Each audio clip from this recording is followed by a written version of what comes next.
The Second of Samuel. Chapter 1. After Saul's death, when David had returned from defeating the Amalekites, David stayed at Ziklag for 2 days. On the third day, a man came from the camp of Saul with his garments ripped apart and dirt on his head. When he approached David, he fell down to the ground and prostrated himself. David asked him, "Where are you coming from?" He replied, "I have escaped from the camp of Israel." David asked him, "How did things turn out? Please tell me." To this he said, "The people have fled from the battle, and many have fallen and died. Even Saul and his son Jonathan have died." Then David asked the young man who brought him the news, "How do you know that Saul and his son Jonathan are dead?" The young man replied, "By chance I was on Mount Gilboa, and there was Saul supporting himself on his spear, and the chariots and horsemen had caught up with him. When he turned around and saw me, he called me, and I said, 'Here I am.' He asked me, 'Who are you?' I replied, 'I am an Amalekite.' Then he said, 'Please stand over me and put me to death, for I am in great agony, but I am still alive.' So I stood over him and put him to death, for I knew that he could not survive after he had fallen down wounded. Then I took the crown that was on his head and the bracelet that was on his arm, and I brought them here to my Lord." At this David took hold of his garments and ripped them apart, and so did all the men who were with him. And they wailed and wept and fasted until evening, for Saul, for his son Jonathan, for the people of Jehovah, and for the house of Israel, because they had fallen by the sword. David asked the young man who brought him the news, "Where are you from?" He said, "I am the son of a foreign resident, an Amalekite." Then David said to him, "Why did you not fear to lift your hand to do away with the anointed of Jehovah?" With that David called one of the young men and said, "Step forward and strike him." So he struck him down, and he died. David said to him, "Your blood is on your own head, because your own mouth testified against you by saying, 'I myself put the anointed of Jehovah to death.'" Then David chanted this dirge over Saul and his son Jonathan, and said that the people of Judah should be taught the dirge called the bow, which is written in the book of Jashar.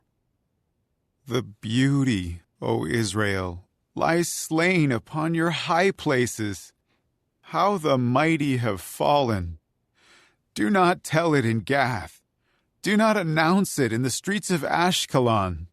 Or the daughters of the Philistines will rejoice, or the daughters of the uncircumcised men will exult. You mountains of Gilboa, may there be no dew or rain upon you, nor fields producing holy contributions, because there the shield of mighty ones was defiled. The shield of Saul is no longer anointed with oil. From the blood of the slain, from the fat of mighty ones, the bow of Jonathan did not turn back, and the sword of Saul would not return without success. Saul and Jonathan, beloved and cherished during their life, and in death they were not separated. Swifter than the eagles they were, mightier than the lions. O daughters of Israel, weep over Saul, who clothed you in scarlet and finery, who put gold ornaments upon your clothing.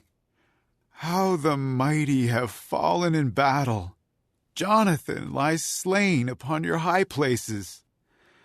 I am distressed over you, my brother Jonathan. You were very dear to me. More wonderful was your love to me than the love of women. How the mighty have fallen, and the weapons of war have perished." Chapter 2. Afterward, David inquired of Jehovah, saying, Should I go up into one of the cities of Judah? Jehovah said to him, Go up. David then asked, Where should I go? He replied, To Hebron. So David went up there with his 2 wives, Ahinoam of Jezreel and Abigail the widow of Nabal the Carmelite. David also brought the men who were with him, each with his household, and they settled in the cities around Hebron. Then the men of Judah came, and there they anointed David as king over the house of Judah. They told David, The men of Jabesh Gilead were the ones who buried Saul. So David sent messengers to the men of Jabesh Gilead and said to them, May you be blessed by Jehovah, because you showed loyal love to your lord Saul by burying him. May Jehovah show loyal love and faithfulness to you. I will also show you kindness because you have done this. Now let your hands be strong, and be courageous men, for your lord Saul is dead, and the house of Judah has anointed me as king over them. But Abner, the son of Ner, the chief of Saul's army, had taken Saul's son Ishbosheth and brought him across to Mahanaim, and made him king over Gilead, the Asherites, Jezreel, Ephraim, Benjamin, and over all Israel. Ishbosheth, Saul's son, was 40 years old when he became king over Israel, and he reigned for 2 years. The house of Judah, however, supported David. The time that David was king in Hebron over the house of Judah was 7 years and 6 months. In time, Abner, the son of Ner, and the servants of Ishbosheth, Saul's son, went out from Mahanaim to Gibeon. Joab, the son of Zeruiah, and the servants of David also went out and encountered them at the pool of Gibeon. And one group sat on this side of the pool, and the other group on that side of the pool. Finally, Abner said to Joab, Let the young men get up and engage in combat before us. To this Joab said, Let them get up. So they got up and crossed over by number, 12 for Benjamin and Saul's son Ishbosheth, and 12 from the servants of David. They grabbed one another by the head, and each of them thrust his sword into the side of his opponent, and they all fell down together. So that place, which is in Gibeon, was called Helkath Hazurim.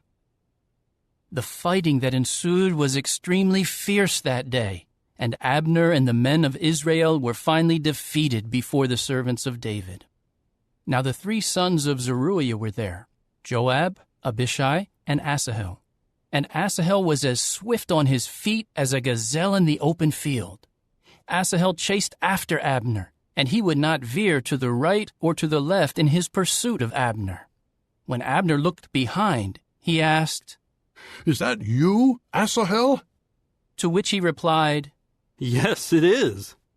Then Abner said to him, Veer to your right or to your left, and capture one of the young men, and take whatever you strip off him for yourself. But Asahel did not want to stop chasing him. So Abner said to Asahel once again, Stop chasing me. Why should I strike you down? How could I look your brother Joab in the face? But he kept refusing to stop. So Abner struck him in the abdomen with the butt end of the spear, and the spear came out from his back, and he fell there and died on the spot. Everyone who came to the place where Asahel fell and died would stop and pause there. Then Joab and Abishai went in pursuit of Abner. As the sun was setting, they came to the hill of Ammah, which faces Giah on the way to the wilderness of Gibeon. And the Benjaminites gathered together behind Abner, and they formed one company and made a stand on the top of a certain hill. Then Abner called out to Joab, Is the sword going to devour endlessly? Do you not know that the outcome will only be bitterness?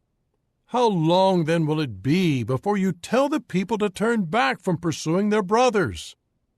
At that, Joab said, As surely as the true God is living, if you had not spoken, then only by the morning would the people have stopped pursuing their brothers.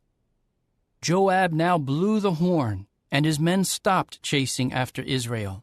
and the fighting ceased. Abner and his men then marched through the Arabah all that night, and crossed the Jordan, and marched through the entire ravine, and finally came to Mahanaim. After Joab turned back from pursuing Abner, he gathered all the people together. Of David's servants, 19 were missing, in addition to Asahel. But the servants of David had defeated the Benjaminites and the men of Abner, and 360 of their men had died. They took Asahel and buried him in his father's tomb, which is at Bethlehem. Then Joab and his men marched all night long, and they reached Hebron at daybreak. Chapter 3. The war between the house of Saul and the house of David dragged on, and David kept getting stronger, and the house of Saul grew steadily weaker. Meanwhile, sons were born to David in Hebron. His firstborn was Amnon, by Ahinoam of Jezreel. His second was Chileab, by Abigail, the widow of Nabal the Carmelite. And the third was Absalom, the son of Maacah, the daughter of Talmai, the king of Geshur. The fourth was Adonijah, the son of Haggith. And the fifth was Shephatiah, the son of Abital. The sixth was Ithream, by David's wife Eglah. These were born to David in Hebron. While the war between the house of Saul and the house of David continued, Abner kept strengthening his position in the house of Saul. Now Saul had had a concubine whose name was Rizpah, the daughter of Aiah. Ishbosheth later said to Abner, "Why did you have relations with the concubine of my father?" Abner grew very angry over the words of Ishbosheth and said, Am I a dog's head from Judah? Until this very day I have shown loyal love toward the house of your father Saul and to his brothers and his friends, and I have not betrayed you into the hand of David. Yet today you call me to account for an error concerning a woman. May God do so to Abner and add to it, if I do not do for David just as Jehovah swore to him, to transfer the kingdom from the house of Saul and to establish the throne of David over Israel and over Judah, from Dan to Beersheba." He was not able to say one more word in reply to Abner, for he was afraid of him. Abner immediately sent messengers to David, saying, "To whom does the land belong?" He added, "Make a covenant with me, and I will do whatever I can to turn all Israel to your side." To this he replied, Good. I will make a covenant with you. The only thing I ask of you is that you do not try to see my face unless first you bring Michal, Saul's daughter, when you come to see me. Then David sent messengers to Ishbosheth, Saul's son, saying, Give me my wife Michal, to whom I became engaged for 100 foreskins of the Philistines. So Ishbosheth sent to take her from her husband, Paltiel, the son of Laish. But her husband kept walking with her, weeping as he followed her as far as Bahurim. Then Abner said to him, "Go, return." At that he returned.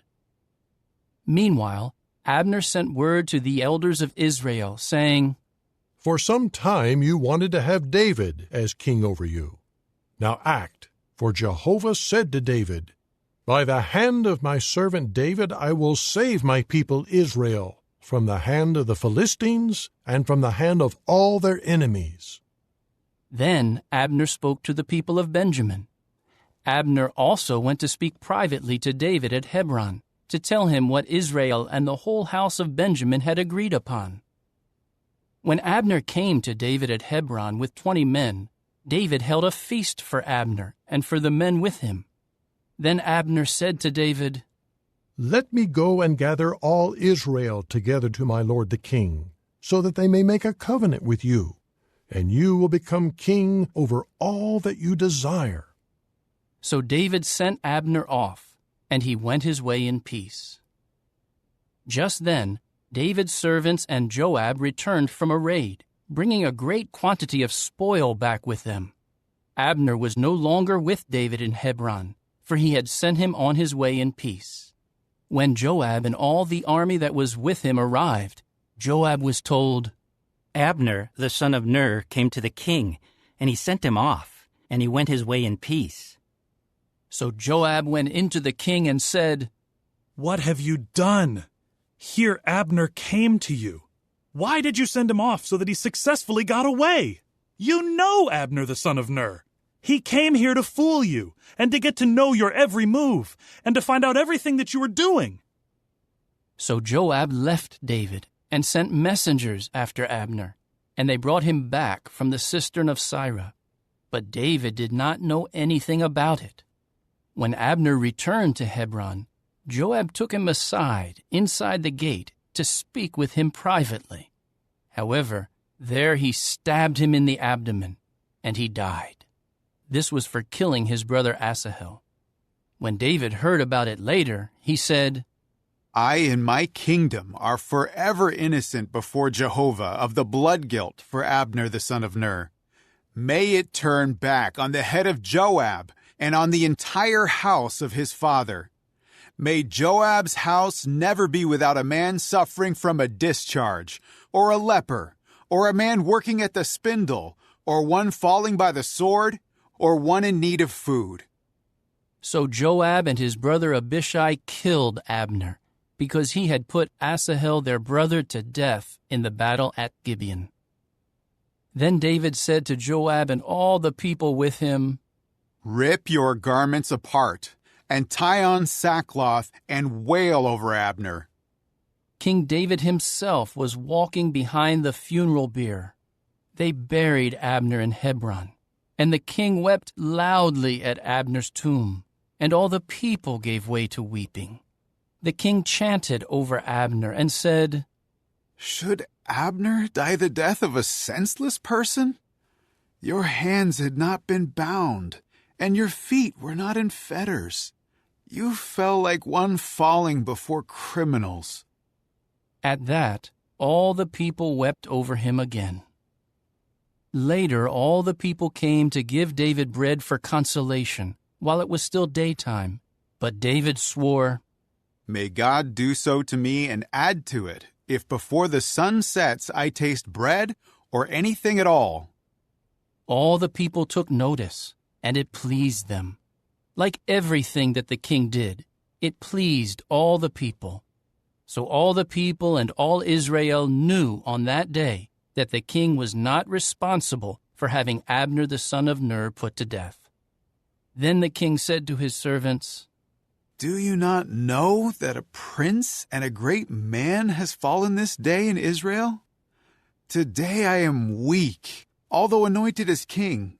And these men, the sons of Zeruiah, are too brutal for me.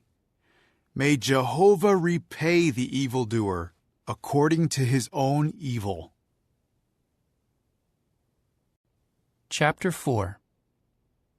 When Saul's son Ishbosheth heard that Abner had died in Hebron, his courage failed him, and all the Israelites were disturbed. There were 2 men in charge of the marauder bands that belonged to the son of Saul. One was named Baanah, and the other Rechab. They were sons of Rimmon, the Beerothite, of the tribe of Benjamin.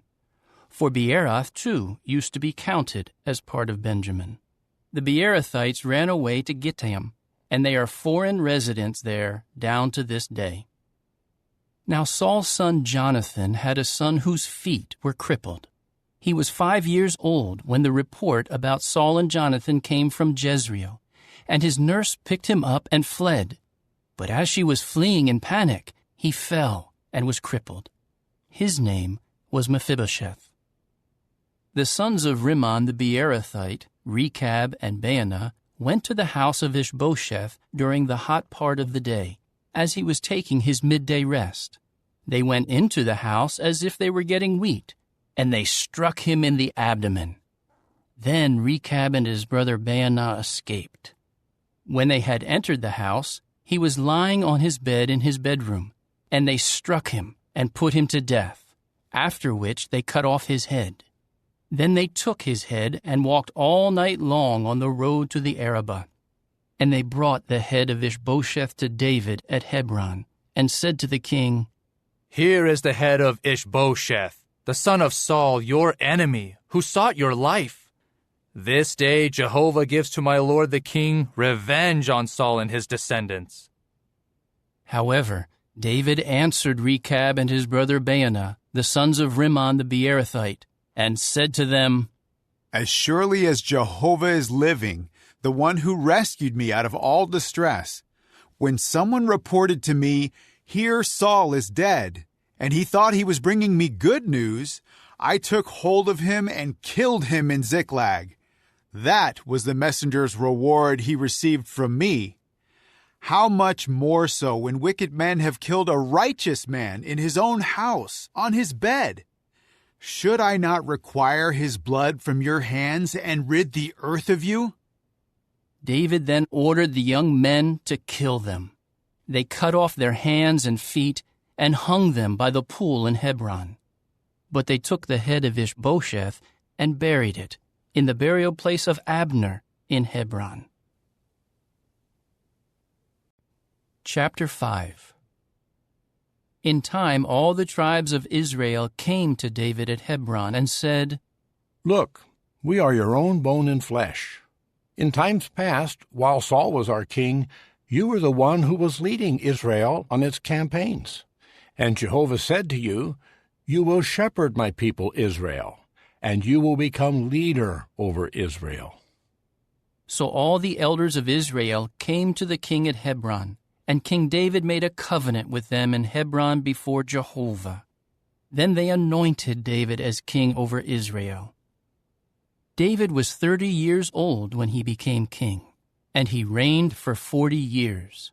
In Hebron he reigned over Judah for 7 years and 6 months, and in Jerusalem he reigned for 33 years over all Israel and Judah. And the king and his men set out for Jerusalem against the Jebusites who were inhabiting the land. They taunted David, "You will never come in here. Even the blind and the lame will drive you away." They thought, "David will never get in here." However, David captured the stronghold of Zion, which is now the city of David. So David said on that day, "Those who attack the Jebusites should go through the water tunnel to strike down both the lame and the blind who are hateful to David." That is why it is said, "The blind and the lame will never enter the house." Then David took up residence in the stronghold, and it was called the City of David. And David began to build all around, from the mound inward. Thus David became greater and greater, and Jehovah the God of armies was with him. King Hiram of Tyre sent messengers to David, also cedar timbers, woodworkers, and stonemasons for building walls, and they began to build a house for David. And David knew that Jehovah had firmly established him as king over Israel, and had exalted his kingdom for the sake of his people Israel. David took more concubines and wives in Jerusalem after he came from Hebron, and more sons and daughters were born to David. These are the names of those born to him in Jerusalem: Shemua, Shobab, Nathan, Solomon, Ibhar, Elishua, Nepheg, Japhiah, Elishama, Eliada, and Eliphalet. When the Philistines heard that David had been anointed as king over Israel, all the Philistines came up to search for David. When David heard about it, he went down to the stronghold. Then the Philistines came in and spread out in the valley of Rephaim. David inquired of Jehovah, saying, "Should I go up against the Philistines? Will you give them into my hand?" At this Jehovah said to David, "Go up, for I will surely give the Philistines into your hand." So David came to Baal-perazim, and David struck them down there. At that he said, "Jehovah has broken through my enemies before me like a breach made by waters." That is why he named that place Baal-perazim. The Philistines abandoned their idols there, and David and his men took them away. Later the Philistines came up once again and spread out in the valley of Rephaim. David inquired of Jehovah, but he said, "Do not go directly up, Instead, go around behind them and come against them in front of the beka bushes. And when you hear the sound of marching in the tops of the beka bushes, then act decisively, for Jehovah will have gone out before you to strike down the army of the Philistines." So David did just as Jehovah commanded him, and he struck down the Philistines from Geba all the way to Gezer. Chapter 6. David again gathered all the best troops in Israel, 30,000 men. Then David and all the men with him set out for Baal-e-Judah to bring up from there the ark of the true God, before which people call on the name of Jehovah of armies, who sits enthroned above the cherubs. However, they placed the ark of the true God on a new wagon to transport it from the house of Abinadab, which was on the hill. And Uzzah and Ahio, the sons of Abinadab, were leading the new wagon. So they transported the ark of the true God from Abinadab's house on the hill, and Ahio was walking ahead of the ark. David and all the house of Israel were celebrating before Jehovah with all sorts of juniper wood instruments, harps, other stringed instruments, tambourines, sistrums, and cymbals. But when they came to the threshing floor of Nacon, Uzzah thrust his hand out to the ark of the true God and grabbed hold of it, for the cattle nearly upset it. At that Jehovah's anger blazed against Uzzah, and the true God struck him down there for his irreverent act, and he died there beside the ark of the true God. But David became angry because Jehovah's wrath had broken through against Uzzah, and that place has been called Perez Uzzah down to this day.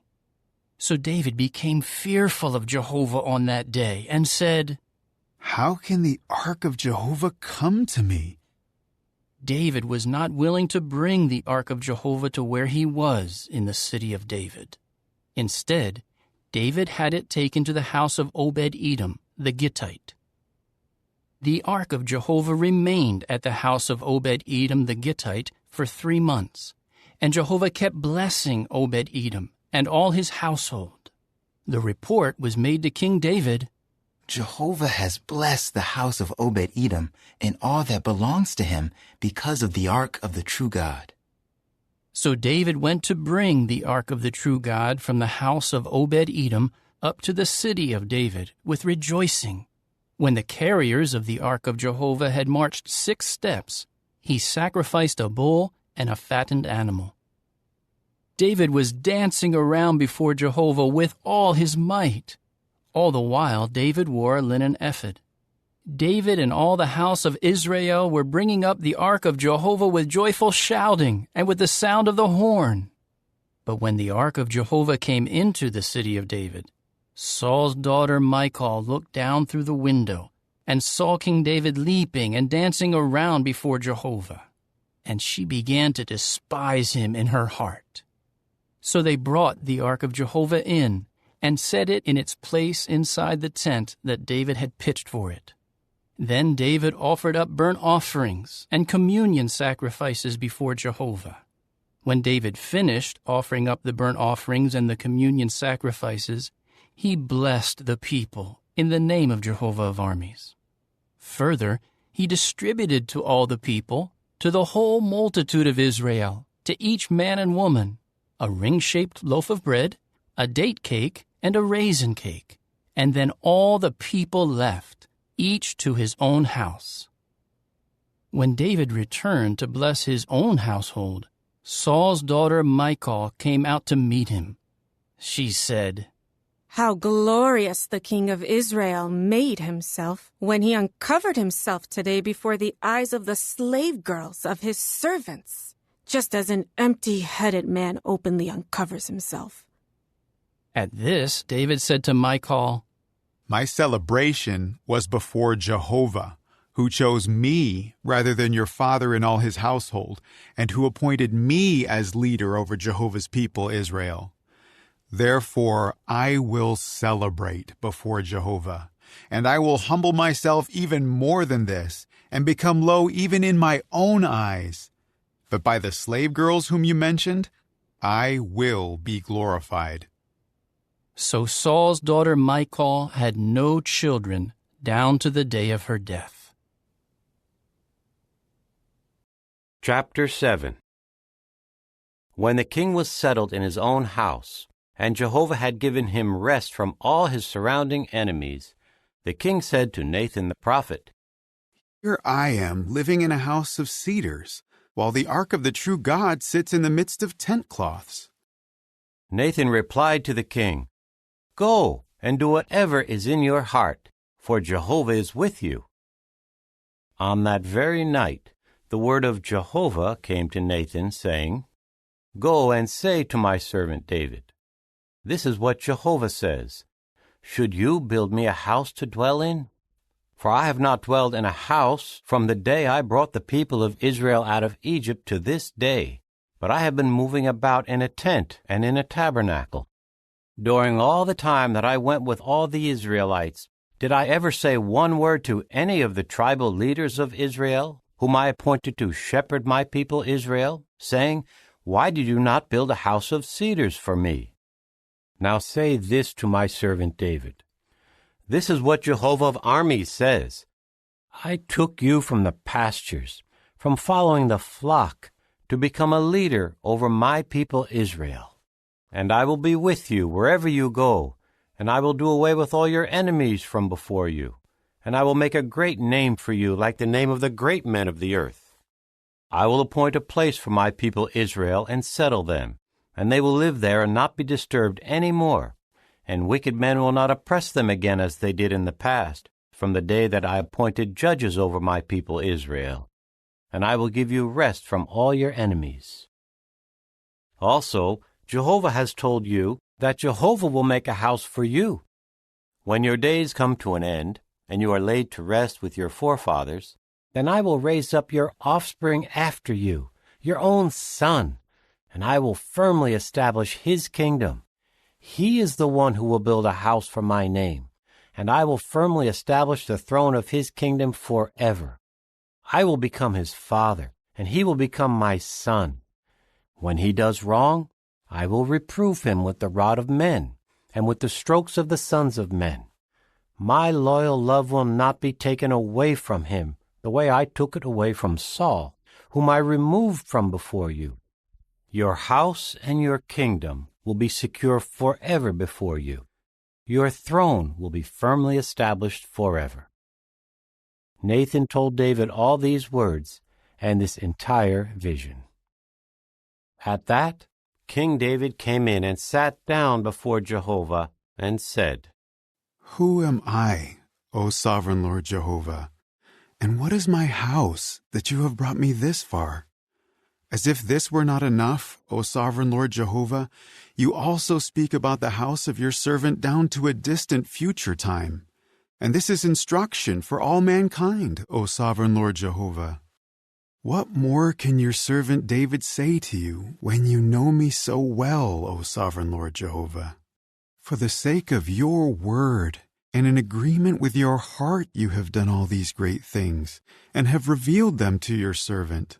That is why you are truly great, O sovereign Lord Jehovah. There is no one like you, and there is no God except you. Everything we have heard with our ears confirms this. And what other nation on earth is like your people Israel? God went and redeemed them as his people, making a name for himself by doing great and awe-inspiring things for them. You drove out the nations and their gods in behalf of your people, whom you redeemed to yourself from Egypt. You established your people Israel as your own people for all time, and you, O Jehovah, have become their God. Now, O Jehovah God, carry out the promise you have made concerning your servant and his house for all time, and may you do just as you have promised. May your name be exalted forever, so that people may say, Jehovah of armies is God over Israel. And may the house of your servant David be firmly established before you. For you, Jehovah of armies, the God of Israel, have made a revelation to your servant by saying, I will build a house for you. That is why your servant has the courage to pray this prayer to you. And now, O sovereign Lord Jehovah, you are the true God, and your words are truth, and you have promised these good things to your servant. So may it please you to bless the house of your servant, and may it continue forever before you. For you, O sovereign Lord Jehovah, have promised, and with your blessing, may the house of your servant be blessed forever. Chapter 8. Sometime later, David defeated the Philistines and subdued them, and David took Metheg-Ammah out of the hands of the Philistines. He defeated the Moabites and made them lie down on the ground, and measured them with a line. He measured out 2 lines to be put to death, and 1 full line to be kept alive. And the Moabites became David's servants and brought tribute. David defeated Hadadezer, the son of Rehob, the king of Zobah, as he was on his way to restore his authority at the Euphrates River. David captured 1,700 horsemen and 20,000 foot soldiers from him. Then David hamstrung all but 100 of the chariot horses. When the Syrians of Damascus came to help King Hadadezer of Zobah, David struck down 22,000 of the Syrians. David then established garrisons in Syria of Damascus, and the Syrians became David's servants and brought tribute. Jehovah gave David victory wherever he went. Moreover, David took the circular shields of gold from the servants of Hadadezer and brought them to Jerusalem. From Beta and Berothai, cities of Hadadezer, King David took a great quantity of copper. Now King Tohi of Hamath heard that David had defeated the entire army of Hadadezer. So Tohi sent his son Joram to King David to ask about his welfare and to congratulate him because he had fought and defeated Hadadezer. For Hadadezer had often fought against Tohi, and he brought articles of silver, gold, and copper. King David sanctified these to Jehovah, along with the silver and the gold that he had sanctified from all the nations that he had subdued, from Syria and Moab, from the Ammonites, the Philistines, the Amalekites, and from the spoil of Hadadezer, the son of Rehob, the king of Zobah. David also made a name for himself when he came back from striking down 18,000 Edomites in the Valley of Salt. He established garrisons in Edom. In all Edom he established garrisons, and all the Edomites became David's servants. Jehovah gave David victory wherever he went. David kept reigning over all Israel, and David was administering justice and righteousness for all his people. Joab the son of Zeruiah was over the army, and Jehoshaphat the son of Ahilud was recorder. Zadok the son of Ahitub and Ahimelech the son of Abiathar were priests, and Sariah was secretary. Benaiah the son of Jehoiada was over the Kerethites and the Pelethites, and David's sons became chief ministers. Chapter 9. David then said, Is there anyone still left of the house of Saul, to whom I may show loyal love for the sake of Jonathan? Now there was a servant of the house of Saul named Ziba. So they called him to David, and the king asked him, Are you Ziba? He replied, I am your servant. The king continued, Is there anyone left of the house of Saul, to whom I may extend God's loyal love? Ziba replied to the king, There is still one son of Jonathan. He is crippled in both feet. The king asked him, Where is he? Ziba replied to the king, He is in the house of Machir, the son of Ammiel, at Lo-debar. King David immediately sent for him and took him from the house of Machir, the son of Ammiel, at Lo-debar. When Mephibosheth, the son of Jonathan, the son of Saul, came in to David, he at once fell face down and prostrated himself. Then David said, Mephibosheth! To which he replied, Here is your servant. David said to him, Do not be afraid, for I will certainly show loyal love to you for the sake of your father Jonathan, and I will return to you all the land of Saul your grandfather, and you will always dine at my table." At that, he prostrated himself and said, "What is your servant, that you have turned your attention to a dead dog like me?" The king now sent for Ziba, Saul's attendant, and said to him, "Everything that belonged to Saul and to all his house I give to the grandson of your master. You will cultivate the land for him, you and your sons and your servants, and you will gather its produce to provide food for those who belong to the grandson of your master to eat. But Mephibosheth, the grandson of your master, will always dine at my table." Now Ziba had 15 sons and 20 servants. Then Ziba said to the king, "Your servant will do all that my lord the king commands his servant to do." So Mephibosheth ate at David's table like one of the sons of the king. Now Mephibosheth also had a young son named Micah, and all those who lived in Ziba's house became servants of Mephibosheth. And Mephibosheth lived in Jerusalem, for he always ate at the table of the king, and he was crippled in both feet. Chapter 10. Later the king of the Ammonites died, and his son Hanun became king in his place. At that, David said, "I will show loyal love toward Hanun the son of Nahash, as his father showed loyal love toward me." So David sent his servants to offer him comfort over the loss of his father. But when David's servants came into the land of the Ammonites, the princes of the Ammonites said to Hanun their lord, "Do you think that David is honoring your father by sending comforters to you? Is it not to search through the city and to spy it out and to overthrow it that David has sent his servants to you?" So Hanun took the servants of David and shaved off half their beards and cut their garments in half at their buttocks and sent them away. When David was told, he at once sent men to meet them, because the men had been deeply humiliated. And the king told them, "Stay in Jericho until your beards grow back, and then return."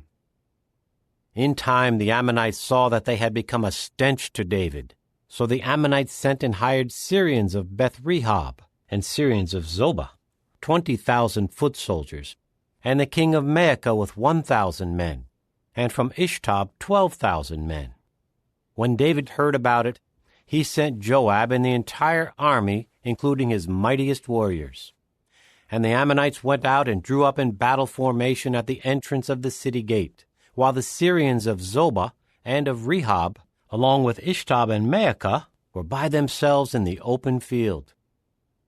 When Joab saw that the battle charges were coming against him from the front and the rear, he chose some of the best troops in Israel and drew them up in battle formation to meet the Syrians.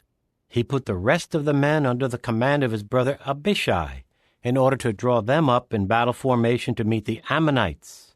Then he said, "If the Syrians become too strong for me, then you must come to my rescue.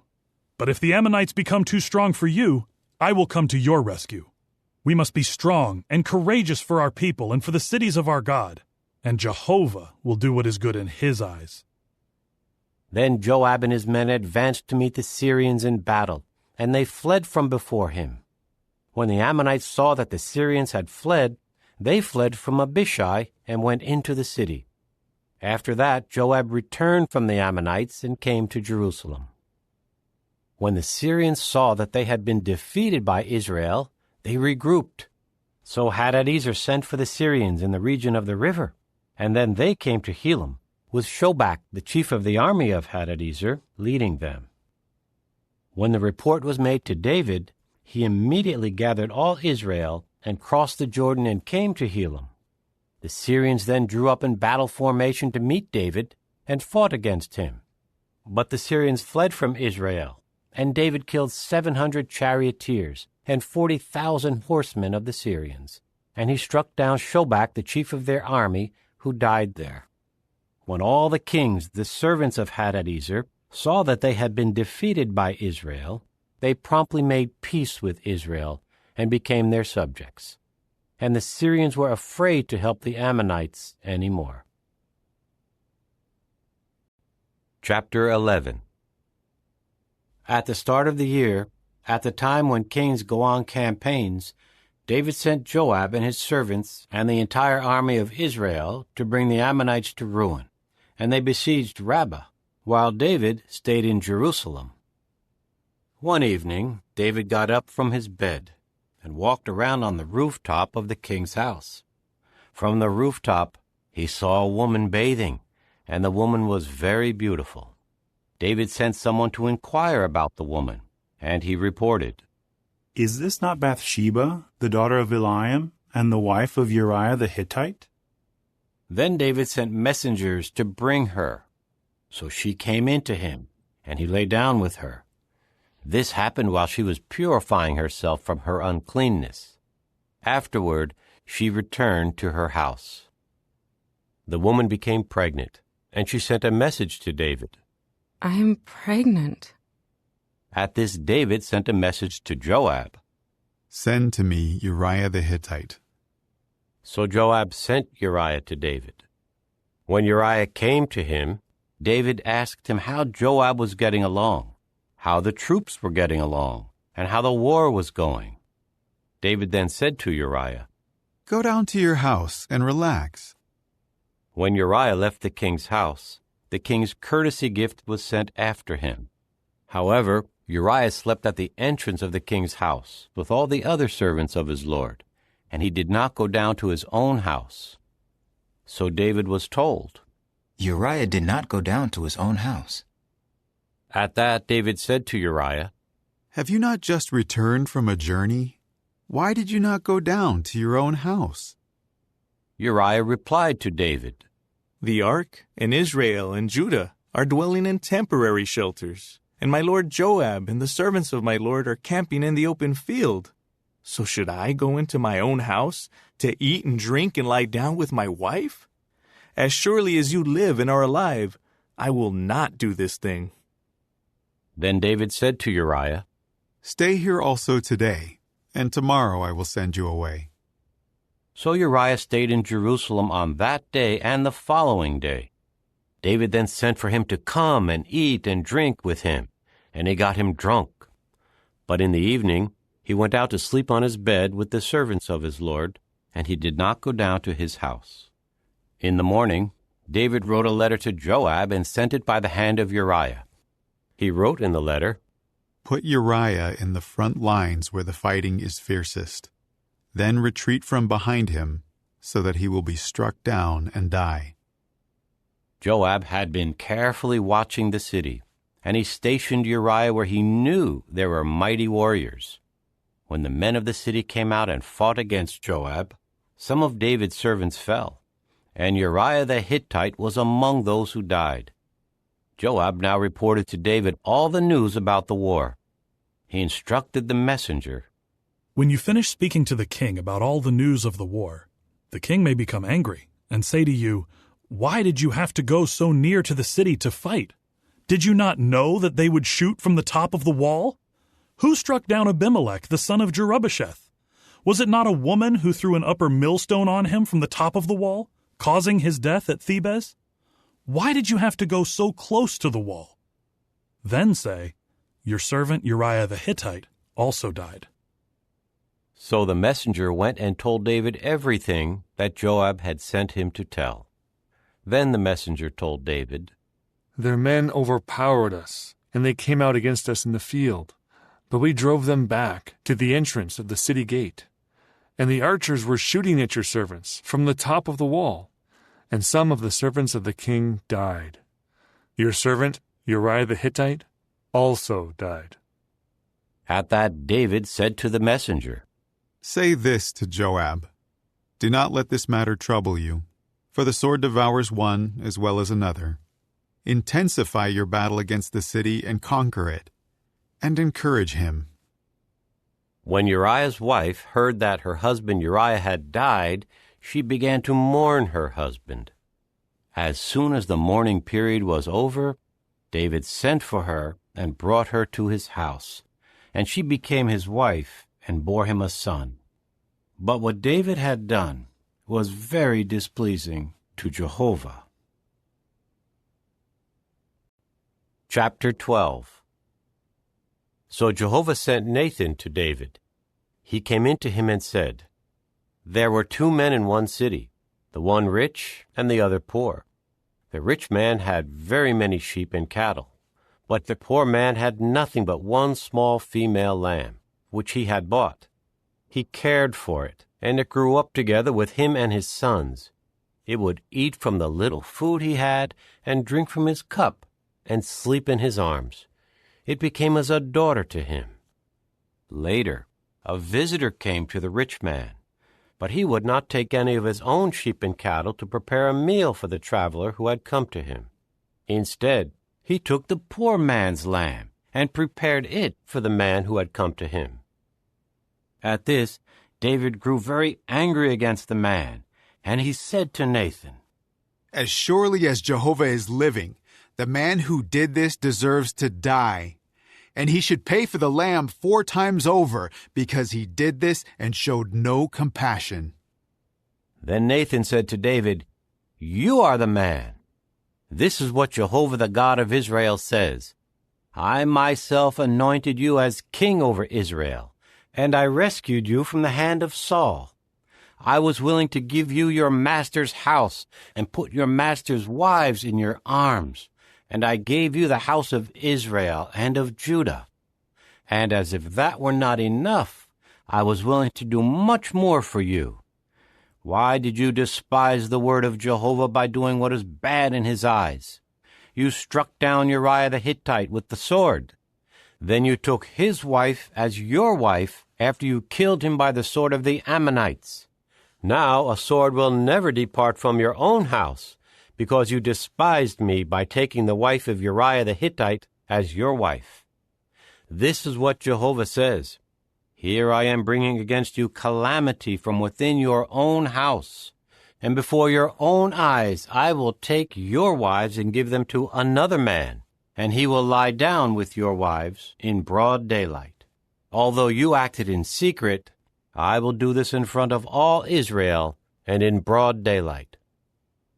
David then said to Nathan, I have sinned against Jehovah. Nathan replied to David, Jehovah in turn forgives your sin. You will not die.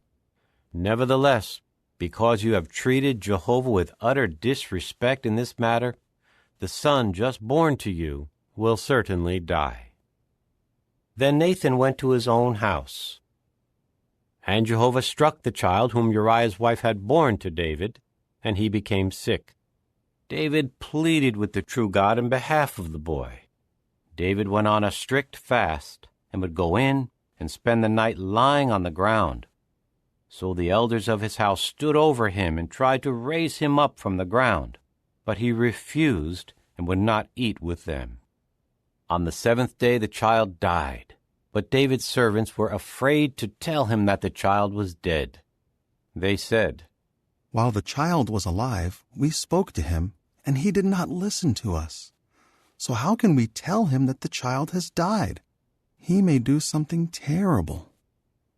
When David saw that his servants were whispering to one another, he discerned that the child had died. David said to his servants, Has the child died? They replied, He has died. So David got up from the ground. He washed, rubbed himself with oil, changed his clothing, and went to the house of Jehovah and prostrated himself. Afterward, he went to his house and asked for food to be brought to him, and he ate. His servants asked him, Why have you acted in this way? While the child was alive, you fasted and kept weeping. But as soon as the child died, you got up and ate food.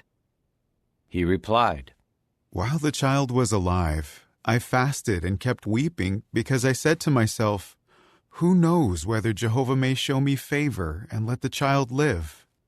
Now that he has died, why should I fast? Can I bring him back? I will go to him, but he will not return to me. Then David comforted his wife Bathsheba. He went in to her and lay down with her. In time she bore a son, and he was named Solomon.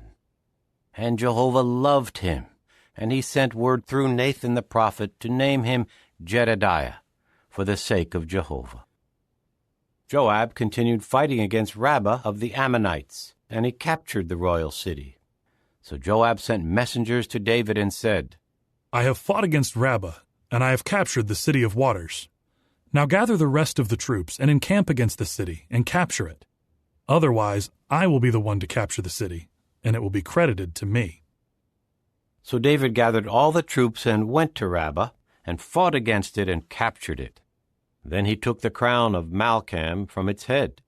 The weight of it was a talent of gold, along with precious stones, and it was placed on David's head. He also took a vast amount of spoil from the city. And he brought out the people who were in it, and put them to work at sawing stones, at working with sharp iron instruments, and with iron axes, and at brick-making. That was what he did to all the cities of the Ammonites. Finally, David and all the troops returned to Jerusalem. Chapter 13. Now David's son Absalom had a beautiful sister named Tamar, and David's son Amnon fell in love with her. Amnon was so distressed that he became sick because of his sister Tamar, for she was a virgin, and it seemed impossible for Amnon to do anything to her. Now Amnon had a companion named Jehonadab, the son of Shimeah, David's brother, and Jehonadab was a very clever man. So he said to him, Why are you, the king's son, so depressed every morning? Why not tell me? Amnon replied to him, I am in love with Tamar, the sister of my brother Absalom. Jehonadab replied to him, Lie down on your bed and pretend to be sick. When your father comes to see you, say to him, Please let my sister Tamar come and serve me some food. If she prepares the food given to the sick before my eyes, I will eat it from her hand. So Amnon lay down and pretended to be sick, and the king came in to see him. Then Amnon said to the king, Please, let my sister Tamar come in and bake 2 heart-shaped cakes before my eyes, so that I may take food from her hand. At that, David sent a message to Tamar at the house, saying, Please go to the house of your brother Amnon and prepare food for him. So Tamar went to the house of her brother Amnon, where he was lying down. She took the dough and kneaded it into cakes before his eyes and cooked the cakes. Then she took the pan and served him. But Amnon refused to eat and said, Have everybody leave me. So everybody left him. Amnon now said to Tamar, Bring the food into the bedroom, so that I may eat it from your hand. So Tamar took the heart-shaped cakes that she had made, and brought them to her brother Amnon in the bedroom. When she brought them for him to eat, he grabbed her and said, Come, lie down with me, my sister. But she said to him, No, my brother, do not humiliate me, for such a thing is not done in Israel. Do not do this disgraceful thing. How could I live down my shame? And you will be regarded as one of the disgraceful men in Israel. Now speak, please, to the king, for he will not withhold me from you. But he refused to listen to her, and he overpowered her and humiliated her by raping her. Then Amnon began hating her with a very intense hatred, so that his hatred for her became greater than the love he had felt for her. Amnon said to her, Get up, go away. At this, she said to him, No, my brother, for sending me away now is worse than what you have done with me. But he refused to listen to her. With that, he called his young attendant and said, Get this person out of my presence, please, and lock the door behind her. Now she was wearing a special robe, for those were the garments that the virgin daughters of the king wore. So his attendant led her outside, and he locked the door behind her. Then Tamar put ashes on her head, and she ripped apart the fine robe she was wearing, and she kept her hands on her head and walked off, crying out as she walked.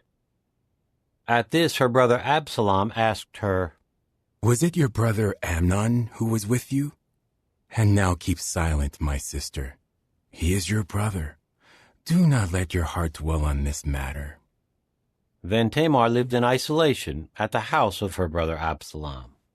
When King David heard about all these things, he became very angry, but he would not hurt the feelings of Amnon his son, because he loved him, for he was his firstborn. And Absalom said nothing to Amnon, either bad or good, for Absalom hated Amnon because he had humiliated his sister Tamar. After 2 full years, Absalom's sheep shearers were at Baal Hazor, near Ephraim, and Absalom invited all the sons of the king. So Absalom came into the king and said, Your servant is having his sheep sheared. Please, let the king and his servants go with me. But the king said to Absalom, No, my son. If all of us go, we will be a burden to you. Although he kept urging him, he did not consent to go, but he blessed him. Absalom then said, If not you, please let my brother Amnon go with us. The king replied to him, Why should he go with you? But Absalom urged him, so he sent Amnon and all the king's sons with him. Then Absalom ordered his attendants, Watch, and when Amnon's heart is in a cheerful mood from the wine, I will say to you, Strike down Amnon. You must then put him to death. Do not be afraid. Is it not I who command you? Be strong and courageous. So Absalom's attendants did to Amnon exactly as Absalom had ordered. Then all the other sons of the king got up, and each one mounted his mule and fled. While they were on the way, the report reached David. Absalom has struck down all the sons of the king, and not one of them survived. At this, the king got up and ripped his clothes apart and lay on the ground, and all his servants were standing by with their garments ripped apart. However, Jehonadab, the son of Shimeah, David's brother, said, Do not let my lord think that they have killed all the young sons of the king, for only Amnon has died.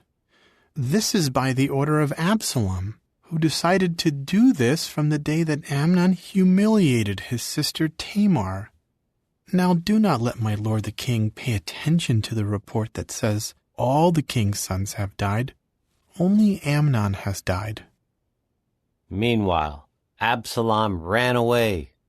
Later the watchman raised his eyes and saw that there were many people coming from the road behind him next to the mountain. At this, Jehonadab said to the king, Look, the king's sons have returned. It is just as your servant said. As he finished speaking, the king's sons came in, weeping loudly. Also the king and all his servants wept very bitterly. But Absalom fled and went to Talmai the son of Ammihud, the king of Geshur. David mourned his son for many days. After Absalom fled and went to Geshur, he stayed there for 3 years. Finally, King David longed to go to Absalom, for he had become reconciled to the death of Amnon. Chapter 14. Now Joab the son of Zeruiah learned that the king's heart longed for Absalom. So Joab sent to Tekoa and summoned from there a clever woman and told her, Act like you are in mourning, please, and put on garments of mourning, and do not rub yourself with oil. Behave like a woman who has been mourning over someone dead for a long time. Then go in and speak to the king like this. With that, Joab put the words in her mouth. The Tekoite woman went in to the king and fell with her face to the ground and prostrated herself and said, Help me, O king. The king replied to her, What is the matter? To this she said, Alas, I am a widow. My husband is dead, and I, your servant, had 2 sons, and the 2 of them fought with each other in the field. There was no one to separate them, and one struck the other down and killed him. Now the whole family has risen up against me, your servant, and they are saying, hand over the one who struck his brother, so that we may put him to death for the life of his brother whom he killed, even if it means wiping out the air. They would extinguish the last glowing coal that I have left, and leave to my husband neither a name nor a survivor on the surface of the earth." Then the king said to the woman, "Go to your home, and I will issue an order regarding you." At this the Tekoite woman said to the king, "O my lord the king, let the guilt be on me and on my father's house, while the king and his throne are innocent." The king then said, "If anyone speaks further to you, bring him to me, and he will never trouble you again." But she said, "Please, let the king remember Jehovah your God, so that the avenger of blood does not bring ruin and annihilate my son." To this he said, "As surely as Jehovah is living, not one of your son's hairs will fall to the ground." The woman now said, "Let your servant, please, speak a word to my lord the king." So he said, "Speak." The woman said, "Why then have you thought to do something like this against the people of God? When the king speaks this way, he makes himself guilty, for the king does not bring back his own banished son. We will surely die and be like waters that are poured out on the ground, which cannot be recovered. But God would not take away a life, and he considers reasons why the banished one should not always be banished from him. I have come in to say this to my lord the king, because the people made me afraid. So your servant said, 'Let me speak, please, to the king. Perhaps the king will act on the request of his slave. The king may listen and rescue his slave from the hand of the man seeking to annihilate me and my only son from the inheritance God gave us.' Then your servant said, 'May the word of my lord the king please give me relief. For my lord the king is just like an angel of the true God in distinguishing what is good from what is bad. May Jehovah your God be with you.'" The king now answered the woman, "Please do not hide from me anything I ask you." The woman replied, "Let my lord the king speak, please." The king then asked, "Did Joab put you up to all of this?" The woman answered, "As surely as you are living, O my lord the king, it is just as my lord the king says, for it was your servant Joab who instructed me, and put all these words in the mouth of your servant. Your servant Joab has done this to change the appearance of things, but my lord has wisdom like that of the angel of the true God, and knows all that is happening in the land." The king then said to Joab, "All right, I will do this thing. Go and bring back the young man Absalom." At this, Joab fell with his face to the ground and prostrated himself and praised the king. Joab said, "Today your servant knows that I have found favor in your eyes, O my lord the king, because the king has acted on the request of his servant." Then Joab got up and went to Geshur and brought Absalom to Jerusalem. However, the king said, "Let him return to his own house, but he may not see my face." So Absalom returned to his own house, and he did not see the face of the king. Now in all Israel, no man was as highly praised for his handsome appearance as Absalom. From the sole of his foot to the crown of his head, there was no flaw in him. When he shaved his head, he had to shave it at the end of every year because it was so heavy for him. The hair of his head weighed 200 shekels by the royal stone weight. To Absalom were born 3 sons and 1 daughter, whose name was Tamar. She was a very beautiful woman. And Absalom continued living in Jerusalem for 2 full years, but he did not see the face of the king. So Absalom summoned Joab in order to send him to the king, but Joab would not come to him. Then he sent for him again a second time, and he still refused to come. Finally he said to his servants, "Joab's plot of land is next to mine, and he has some barley there. Go and set it on fire, So the servants of Absalom set the plot of land on fire. At this Joab got up and came to Absalom's house and said to him, "Why did your servants set my plot of land on fire?"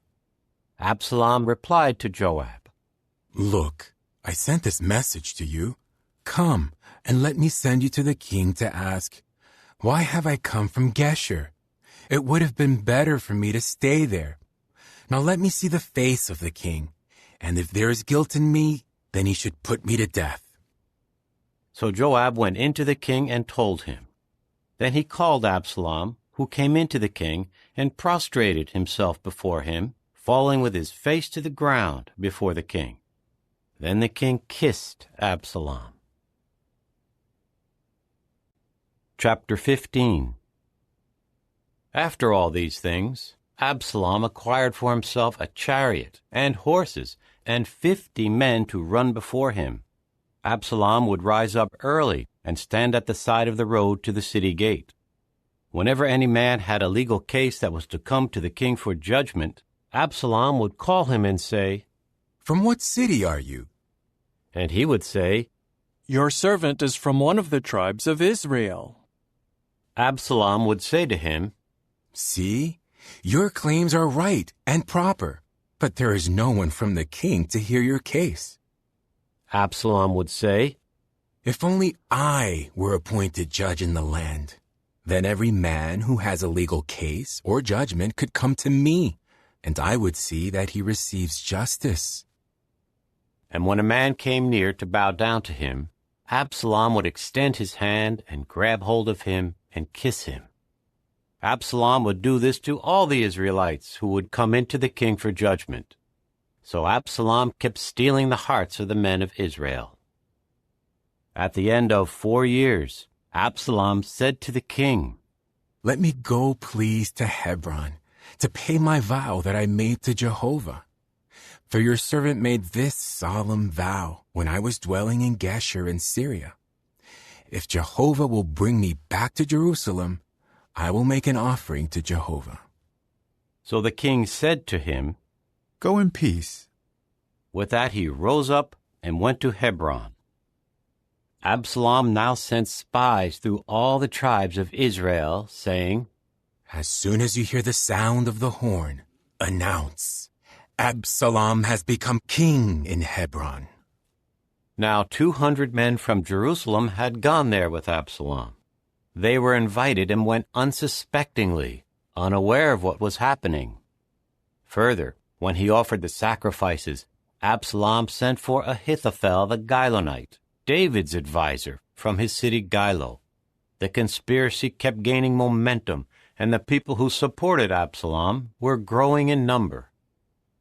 In time, an informer came to David, saying, "The heart of the men of Israel has turned to Absalom." At once, David said to all his servants with him in Jerusalem, "Get up, and let us run away, for none of us will escape from Absalom. Hurry, for fear he may quickly overtake us and bring disaster on us and strike the city with the sword." The king's servants replied to the king, "Whatever my lord the king decides, your servants are ready to do." So the king went out with all his household following him. But the king left 10 concubines to take care of the house. And the king continued on his way out with all the people following, and they stopped at Beth-merhak.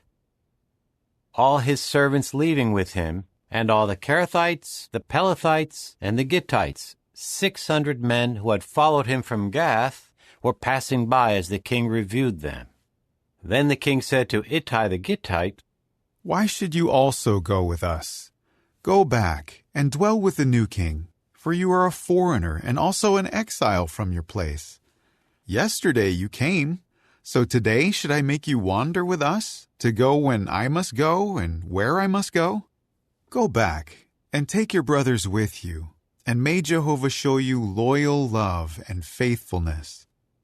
But Ittai answered the king, "As surely as Jehovah is living, and as surely as my lord the king is living, wherever my lord the king may be, whether for death or for life, there your servant will be." At that David said to Ittai, "Go and cross over." So Ittai the Gittite crossed over, together with all his men and children. Everyone in the land was weeping loudly while all these people crossed over, and the king was standing by the Kidron Valley. All the people were crossing over to the road leading to the wilderness. Zadok was also there, and with him were all the Levites carrying the ark of the covenant of the true God. And they set the ark of the true God down, and Abiathar went up, while all the people completed crossing over from the city. But the king said to Zadok, "Take the ark of the true God back to the city. If I find favor in the eyes of Jehovah, he will also bring me back and let me see it and its dwelling place. But if he should say, 'I have found no pleasure in you,' then let him do to me whatever seems good in his eyes." The king said to Zadok the priest, "Are you not a seer? Return to the city in peace, and take the 2 sons of you men with you, Ahimaaz your own son, and Jonathan the son of Abiathar. See, I will linger by the fords of the wilderness until word comes from you to inform me." So Zadok and Abiathar took the ark of the true God back to Jerusalem, and they remained there. As David was going up the Mount of Olives, he was weeping as he went up. His head was covered, and he was walking barefoot.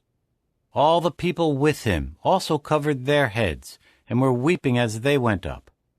David was then told, "Ahithophel is among those conspiring with Absalom." At this David said, "Turn, please, the advice of Ahithophel into foolishness, O Jehovah." When David came to the summit where people used to bow down to God, Hushai the Archite was there to meet him, with his robe ripped apart and dirt on his head. However, David said to him, "If you go across with me, you will be a load on me. But if you return to the city, and you say to Absalom, 'I am your servant, O king. I was the servant of your father in the past, but now I am your servant,' you can then frustrate the advice of Ahithophel for me. Are not Zadok and Abiathar the priests there with you? You must tell Zadok and Abiathar the priests everything that you hear from the house of the king. Look, there with them are their 2 sons, Ahimaaz the son of Zadok, and Jonathan the son of Abiathar, and through them send to me everything that you hear." So Hushai, David's friend, went into the city as Absalom was entering into Jerusalem. Chapter 16. When David had passed a little beyond the summit, Ziba, the attendant of Mephibosheth, was there to meet him with a couple of saddled donkeys, and on them were 200 loaves of bread, 100 cakes of raisins, 100 cakes of summer fruit, and a large jar of wine. Then the king said to Ziba, "Why have you brought these things?" Ziba replied, "The donkeys are for the household of the king to ride. The bread and the summer fruit are for the young men to eat, and the wine is for those who get exhausted in the wilderness to drink." The king now said, "And where is the son of your master?" At this Ziba said to the king, "He is staying in Jerusalem, for he said, 'Today the house of Israel will give back the royal rule of my father to me.'" The king then said to Ziba, "Look, everything that belongs to Mephibosheth is yours." Ziba replied, "I bow down before you. May I find favor in your eyes, my lord the king." When King David reached Bahurim, a man of the family of Saul's house named Shimei, the son of Gera, came out shouting curses as he approached.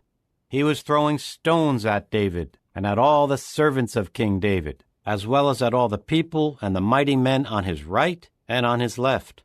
Shimei said as he cursed, "Get out! Get out, you blood-guilty man! You worthless man!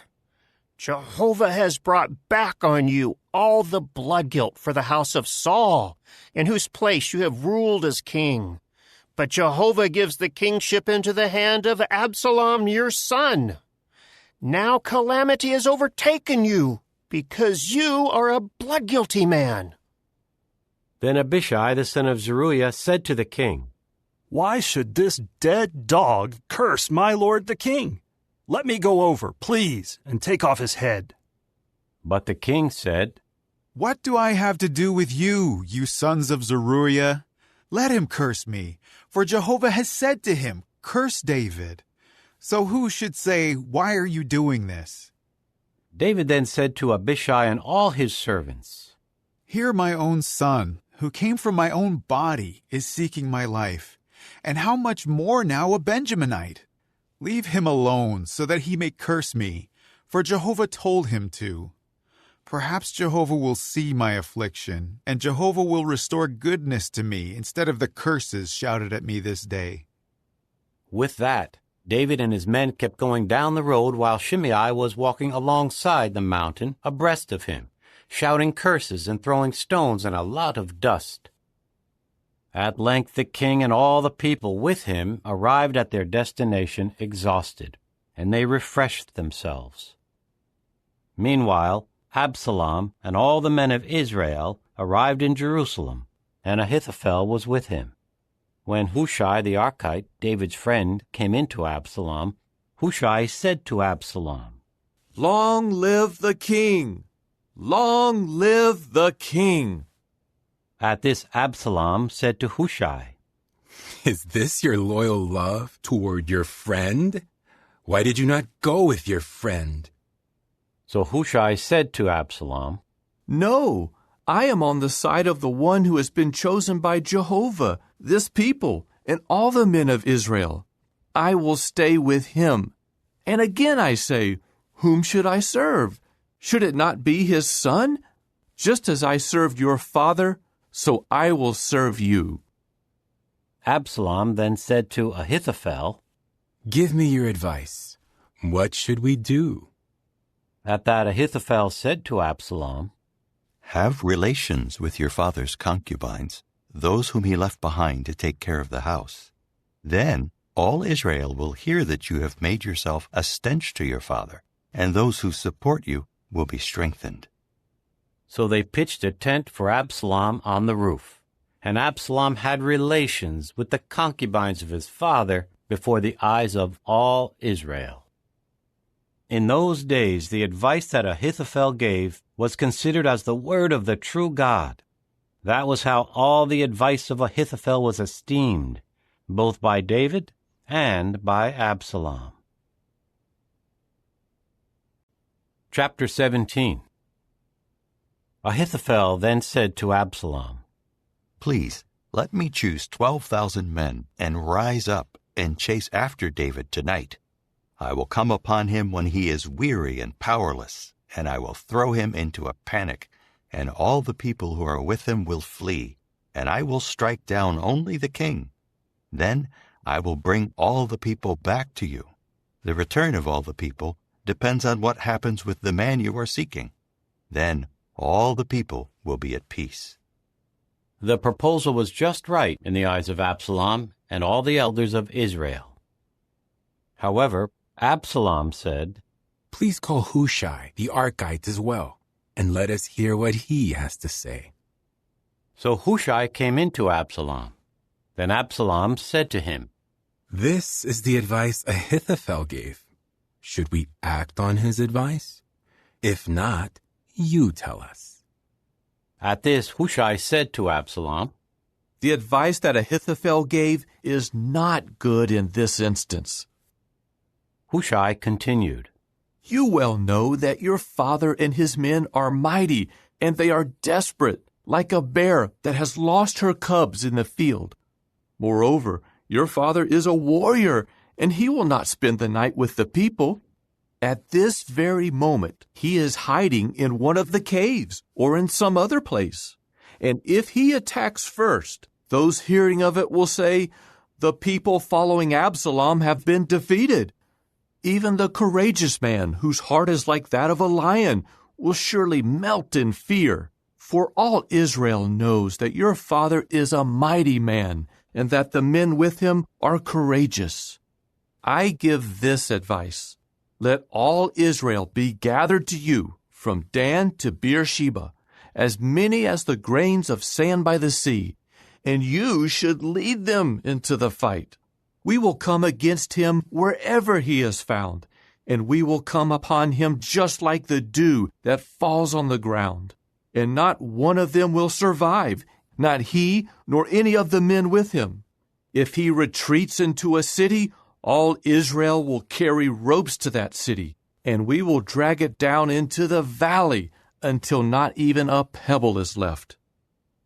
Then Absalom and all the men of Israel said, "The advice of Hushai the Archite is better than the advice of Ahithophel." For Jehovah had determined to frustrate the sound advice of Ahithophel, so that Jehovah could bring disaster on Absalom. Hushai later said to Zadok and Abiathar the priests, "This is what Ahithophel has advised Absalom and the elders of Israel, and this is what I have advised. Now quickly send word to David and warn him, do not stay at the fords of the wilderness tonight, but cross over without fail, or the king and all the people with him may be wiped out." Jonathan and Ahimaaz were staying at En-Rogel. So a servant girl went off and told them, and they went to tell King David, for they did not dare to be seen entering the city. However, a young man saw them and told Absalom. So the two of them quickly went off and came to the house of a man in Bahurim who had a well in his courtyard. They went down into it, and the man's wife spread a covering over the top of the well and covered it with cracked grain. No one knew about it. The servants of Absalom came to the woman at her house and asked, "Where are Ahimaaz and Jonathan?" The woman replied, "They passed by toward the water." Then the men searched for them but did not find them, so they returned to Jerusalem. After the men were gone, they came up out of the well and went and informed King David. They said to him, "Rise up and quickly cross the water, for this is what Ahithophel advised against you." Immediately David and all the people with him rose up and crossed the Jordan. By daybreak there was no one left who had not crossed the Jordan. When Ahithophel saw that his advice had not been acted on, he saddled a donkey and went to his house in his hometown. After he gave instructions to his household, he hanged himself. So he died and was buried in the burial place of his forefathers. Meanwhile, David went to Mahanaim, and Absalom crossed the Jordan with all the men of Israel. Absalom put Amasa in charge of the army in place of Joab. Amasa was the son of a man named Ithra the Israelite, who had relations with Abigail, the daughter of Nahash, the sister of Zeruiah, Joab's mother. Israel and Absalom camped in the land of Gilead. As soon as David came to Mahanaim, Shobai the son of Nahash from Rabbah of the Ammonites, Machir the son of Amiel from Lodebar, and Barzillai the Gileadite from Rogelim brought beds, basins, clay pots, wheat, barley, flour, roasted grain, broad beans, lentils, parched grain, honey, butter, sheep, and cheese. They brought all of this out for David and the people with him to eat. For they said, "The people are hungry and tired and thirsty in the wilderness." Chapter 18. Then David numbered the men who were with him, and placed over them chiefs of thousands and chiefs of hundreds. And David sent 1/3 of the men under the command of Joab, 1/3 under the command of Joab's brother Abishai the son of Zeruiah, and 1/3 under the command of Ittai the Gittite. The king then said to the men, "I will also go out with you." But they said, "You must not go out, for if we flee, they would not care about us. And if half of us would die, they would not care about us, because you are worth 10,000 of us. Therefore, it would be better if you would send us help from the city." The king said to them, "Whatever seems best to you, I will do." So the king stood next to the city gate, and all the men went out by hundreds and by thousands. Then the king gave Joab and Abishai and Ittai this order: "Deal gently with the young man Absalom, for my sake." All the men heard it when the king gave all the chiefs the order about Absalom. The men went out to the field to meet Israel, and the battle took place in the forest of Ephraim. There the people of Israel were defeated by the servants of David, and a great slaughter took place on that day, 20,000 men. The battle spread through the whole region. Furthermore, the forest devoured more of the people than the sword did on that day. Absalom eventually found himself facing the servants of David. Absalom was riding on a mule, and the mule went under the thick branches of a large tree, and his head got entangled in the big tree, so that he was suspended in mid-air, while the mule he had been riding kept going.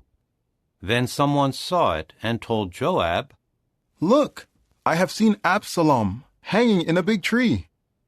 Joab replied to the man who told him, "If you saw it, why did you not strike him down to the ground on the spot? Then I would have gladly given you 10 pieces of silver and a belt." But the man said to Joab, "Even if I were handed 1,000 pieces of silver, I could not lift my hand against the king's son. For we heard the king order you and Abishai and Ittai, whoever you are, watch over the young man Absalom. If I had disobeyed and taken his life, it could never have remained hidden from the king, and you would not have protected me." To this Joab said, "I am not going to waste any more time with you." So he took 3 spikes in his hand and drove them through the heart of Absalom while he was still alive in the midst of the big tree. Then 10 attendants who carried Joab's weapons came and struck Absalom until he was dead. Joab now blew the horn, and the men returned from chasing after Israel. Joab called for them to halt. They took Absalom and threw him into a big pit in the forest, and piled up over him a very big heap of stones, and all Israel fled to their homes. Now Absalom, while he was alive, had taken and set up for himself a pillar in the valley of the king. For he said, "I have no son to preserve the memory of my name." So he named the pillar after himself, and it is called Absalom's monument to this day. Ahimaaz, the son of Zadok, said, "Let me run, please, and break the news to the king, for Jehovah has given him justice by freeing him from his enemies." But Joab said to him, "You will not be a bearer of news this day. You may break the news on another day, but today you will not break the news, because the king's own son has died." Then Joab said to a Cushite, "Go, tell the king what you have seen." At that the Cushite bowed to Joab and ran off. Ahimaaz, the son of Zadok, said once again to Joab, "Whatever happens, please let me also run behind the Cushite." However, Joab said, "Why should you run, my son, when there is no news for you to tell?" Still he said, "Whatever happens, let me run." So Joab said to him, "Run." And Ahimaaz ran by the way of the district of the Jordan, and he eventually overtook the Cushite. Now David was sitting between the 2 city gates, and the watchman went up to the roof of the gate by the wall. He looked up and saw a man running by himself. So the watchman called out and told the king. The king said, "If he is by himself, he has news to tell." As he came steadily nearer, the watchman saw another man running. The watchman then called to the gatekeeper, "Look, another man running by himself." The king said, "This one is also bringing news." The watchman said, "I can see that the first man runs like Ahimaaz, the son of Zadok." So the king said, "He is a good man, and he comes with good news." Ahimaaz then called out to the king, "All is well." With that he bowed to the king with his face to the ground. Then he said, "May Jehovah your God be praised, who has surrendered the men who rebelled against my lord the king." However, the king said, "Is everything all right with the young man Absalom?" To this Ahimaaz said, "I saw the great commotion when Joab sent the king's servant and your servant, but I did not know what it was." So the king said, "Step aside. Stand here." At that he stepped aside and stood there. Then the Cushite arrived, and the Cushite said, Let my lord the king accept this news. Today Jehovah has brought justice by freeing you from the hand of all those who rebelled against you. But the king said to the Cushite, Is everything all right with the young man Absalom? To this the Cushite said, May all the enemies of my lord the king, and all those who rebelled against you to harm you, become like the young man. This disturbed the king, and he went up to the roof chamber over the gateway and wept, saying as he walked, My son Absalom, my son Absalom. If only I had died instead of you, Absalom, my son, my son. Chapter 19. It was reported to Joab, The king is weeping and mourning for Absalom. So the victory on that day was turned into mourning for all the people, because they heard that the king was grieving over his son. The people quietly returned to the city that day like people who are ashamed because they fled in the battle. The king covered his face and kept crying out with a loud voice, My son Absalom, Absalom, my son, my son. Then Joab went in to the king at the house and said, Today you have put to shame all your servants who this day saved your life and the lives of your sons, your daughters, your wives, and your concubines. You love those who hate you and hate those who love you. For you have made it clear today that your chiefs and servants mean nothing to you. Because I am sure that if only Absalom were alive today and the rest of us were dead, it would be all right with you. Now get up, go out and reassure your servants, because by Jehovah I swear that if you do not go out, not a man will remain with you tonight. This will be worse for you than all the injury that has come upon you from your youth until now. So the king rose up and sat in the city gate, and all the people were informed. Now the king is sitting in the gate. Then all the people came before the king. But Israel had fled, each to his home. All the people in all the tribes of Israel were disputing, saying, The king saved us from our enemies, and he rescued us from the Philistines, but now he has fled the land because of Absalom. And Absalom, whom we anointed over us, has died in the battle. So now why are you doing nothing to bring the king back? King David sent this message to Zadok and Abiathar the priests. Speak to the elders of Judah, saying, Why should you be the last ones to bring the king back to his house, when the word of all Israel has come to the king at his house? You are my brothers. You are my own bone and flesh. Why should you be the last ones to bring the king back? And you should say to Amasa, Are you not my own bone and flesh? So may God do to me and add to it if you will not become my army chief from now on instead of Joab. So he won over the hearts of all the men of Judah as one man, and they sent word to the king, Come back, you and all your servants.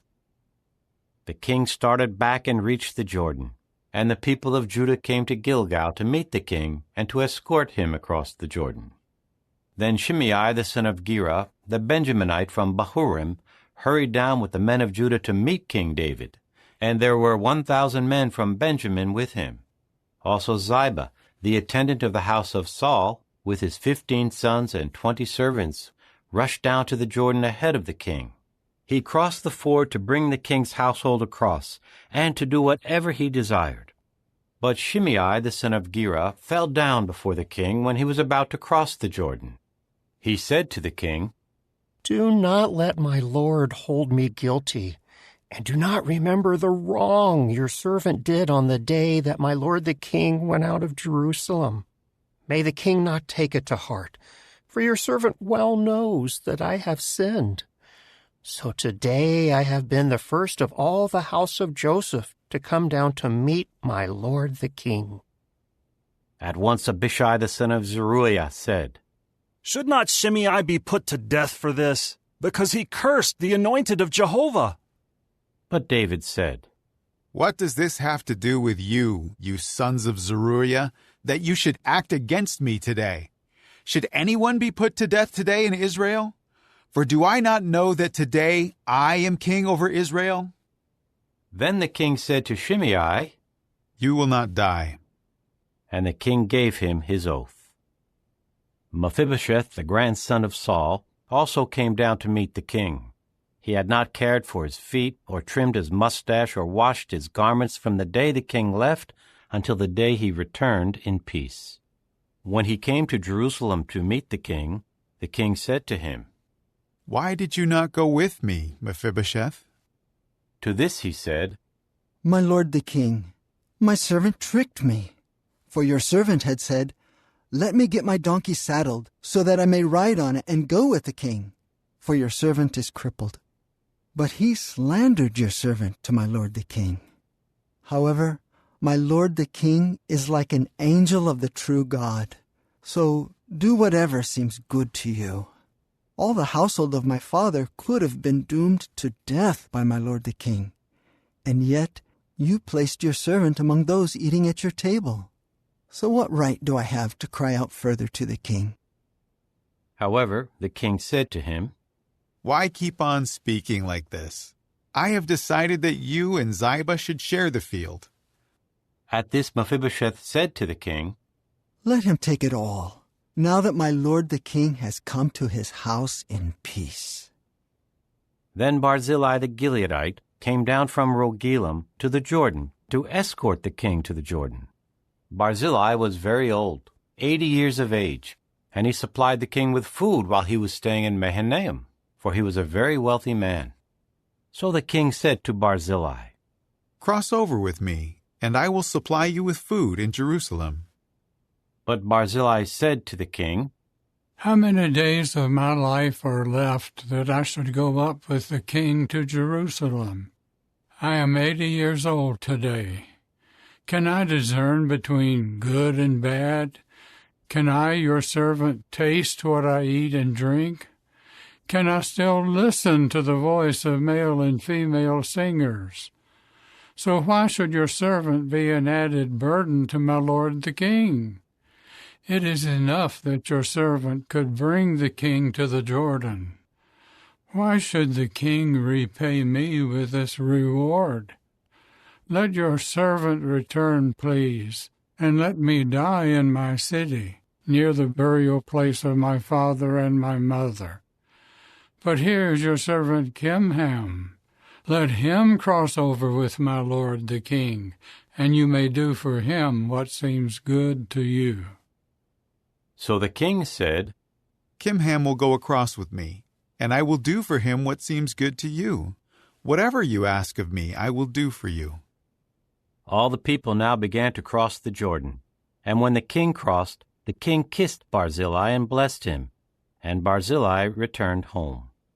When the king went across to Gilgal, Kimham crossed with him. All the people of Judah and half the people of Israel brought the king across.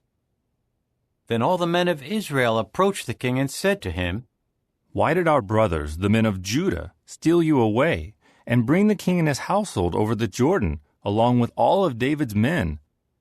All the men of Judah answered the men of Israel, Because the king is related to us. Why are you angry over this? Have we eaten anything at the king's expense? Or has a gift been given to us? However, the men of Israel answered the men of Judah, We have 10 parts in the king, so that we have a greater claim in David than you have. Why then have you treated us with contempt? Should we not have been first to bring our king back? But the word of the men of Judah prevailed over that of the men of Israel. Chapter 20. Now there was a troublemaker named Sheba, the son of Bichri, a Benjaminite. He blew the horn and said, We have no share in David, and we have no inheritance in the son of Jesse. Everyone to his gods, O Israel. At that, all the men of Israel quit following David to follow Sheba the son of Bichri. But the men of Judah stuck to their king, from the Jordan to Jerusalem. When David came to his house at Jerusalem, the king took the 10 concubines he had left behind to take care of the house, and he put them in a house under guard. He supplied food to them, but he did not have any relations with them. They remained in confinement until the day of their death, living as if they were widows, even though they had a living husband. The king now said to Amasa, "Call the men of Judah together to me within 3 days, and you also should be here." So Amasa went to call Judah together, but he came later than the set time that had been appointed for him. Then David said to Abishai, "Sheba the son of Bichri may do us more harm than Absalom did. Take the servants of your Lord and chase after him, so that he may not find fortified cities and escape from us." So the men of Joab, the Kerethites, the Pelethites, and all the mighty men went out after him. They left Jerusalem to chase after Sheba the son of Bichri. When they were near the great stone in Gibeon, Amasa came to meet them. Now Joab was wearing his battle clothing, and he had a sword in its sheath strapped to his hip. When he stepped forward, the sword fell out. Joab said to Amasa, "Are you all right, my brother?" Then with his right hand, Joab took hold of Amasa's beard as if to kiss him. Amasa was not on guard against the sword that was in Joab's hand, and Joab stabbed him with it in the abdomen, and his intestines spilled out on the ground. He did not have to stab him again. Once was enough to kill him. Then Joab and his brother Abishai chased after Sheba the son of Bichri. One of Joab's young men stood by him and was saying, "Whoever is on Joab's side and whoever belongs to David, let him follow Joab." All the while Amasa was wallowing in his blood in the middle of the road. When the man saw that all the people were stopping, he moved Amasa from the road to the field. Then he threw a garment over him, because he saw that everyone was stopping when they came up to him. After he had removed him from the road, all the men followed Joab to chase after Sheba the son of Bichri. Sheba passed through all the tribes of Israel to Abel of Bethmaachah. The Bichrites gathered together and also went in after him. Joab and his men came and besieged him in Abel of Bethmaachah, and raised up a siege rampart against the city, as it was standing within a rampart. And all the men with Joab were undermining the wall to knock it down. And a wise woman called out from the city, "Listen, men, listen! Please tell Joab, 'Come here, and let me speak to you.'" So he went near to her, and the woman said, "Are you Joab?" He replied, "I am." At this she said to him, "Listen to the words of your servant." He said, "I am listening."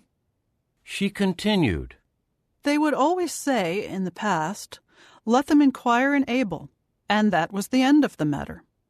I represent the peaceable and faithful ones of Israel. You are seeking to destroy a city that is like a mother in Israel. Why should you do away with the inheritance of Jehovah?" Joab answered, "It is unthinkable for me to do away with it and destroy it. That is not the case at all. Rather, a man named Sheba, the son of Bichri, from the mountainous region of Ephraim, has rebelled against King David. If you hand over this one man, I will withdraw from the city."